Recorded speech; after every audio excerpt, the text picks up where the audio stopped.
Hi friends! Mary wanted to know how I was getting on with these self-watering pots. And the short answer is they've been great. It really depends on the type of plant. You really want to look for a plant that likes a lot of water, but also has thick roots, because I found that begonias don't really like it very much. The thinner the roots, the more likely it can rot. For a while, I think I also had the Clarinervia, the Anthurium in here, and it was doing okay. You see some of these brownish clear roots, like the roots should be white, so those are dead. It's important to change the water so you don't get root rot.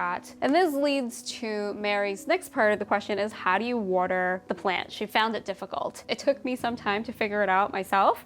So you have the inclination of taking it out and wanting to put this down, but you can't because there are these roots. So you have one hand and you're trying to do too many things at once. What I found to be the easiest is just picking it up by the lid and pouring it in.